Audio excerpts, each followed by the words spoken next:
Hello everybody, I'm going to be talking about my project, which was the carbon footprint of tonsillectomy. First I'll discuss why it's important to have calculated this carbon impact. Next I'll briefly talk about how the carbon footprint was calculated, and after that I'll discuss the results and how they can be applied. The UK produces 4.2 megatons of carbon dioxide equivalent greenhouse gases every year. Of this, 5.4% is from healthcare. There is currently a target for the NHS to be carbon neutral by 2040. There's obviously a long way to go here. I think it's important to be able to quantify the carbon impact across different areas and look at what the biggest contributors are so that efforts can be focused.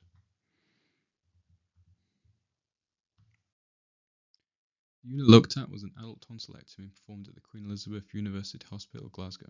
Carbon emissions were accounted for using the well-established product lifecycle accounting and reporting standard. This is an international standard. So what is the carbon footprint of a tonsillectomy? It's 41 kilograms. But what does this actually mean? Well, it's the equivalent of driving 150 miles. So how does this compare to other surgeries? Well, at the bottom is cataracts, which is 6 kilograms, and at the opposite end is robotic hysterectomy at 814. Moving on to the breakdown.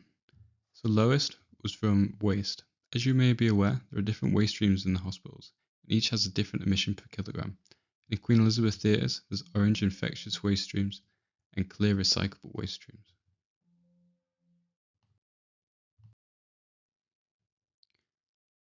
One kilogram of the orange waste stream is equivalent to 26 kilograms of the recycling. So this is obviously an area where we can make a difference. So first, make sure that recycling waste stream is available and push for it if not.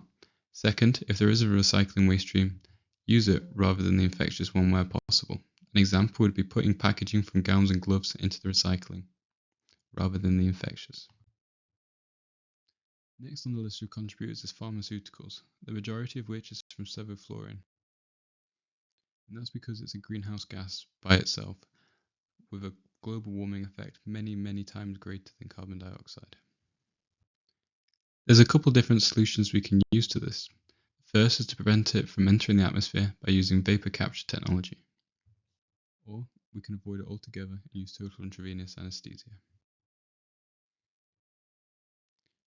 Next up we have decontamination. So this is decontamination of the reusable surgical equipment, the equipment that comes in the trays.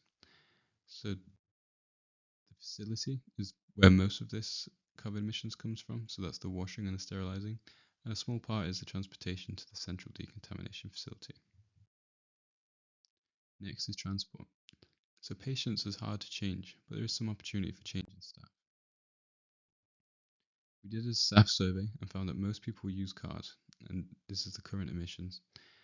And one way that we could maybe do this, one solution, is if everyone embraced a midlife crisis, went out and bought a motorbike. However, even better is if everyone used active travel. This would take it right down to zero. The second largest source is consumables. So this is the drapes, gowns, gloves, hats, etc. This is a tricky one and often leads to debate. If we use reusables, this would lower the carbon emissions, but this can be difficult as there needs to be expansion of existing facilities. An easier way is to reduce the equipment need by not using something if it's not required. This means only opening things as you need them and not before. And finally, over half of the emissions are from utilities. Plugs and lighting have a small role, but the largest is heating, ventilation and air conditioning. Fortunately, it's one of the simplest ways to have an impact. That's to turn it off. In the Queen Elizabeth Hospital, the HVAC system runs for 24 hours a day. If we change this to only run 10 hours a day, say from 8 to 6, this will be a massive reduction in energy and therefore emissions. Looking at it from the financial side, across 20 theatres, this would be £400,000 a year, which is the same as 14 full-time nurses. The problem is, there's a little bit of a divide. So the medical team don't know how to work the HVAC and don't want to change it. And the estates team don't want to change the ventilation in case they interfere with clinical care. So what needs to happen is we both teams get together and have a meeting and make sure there's a plan where they both agree to turn it off for set times. I'd like to thank everyone that helped me with this project, and thank you all for listening.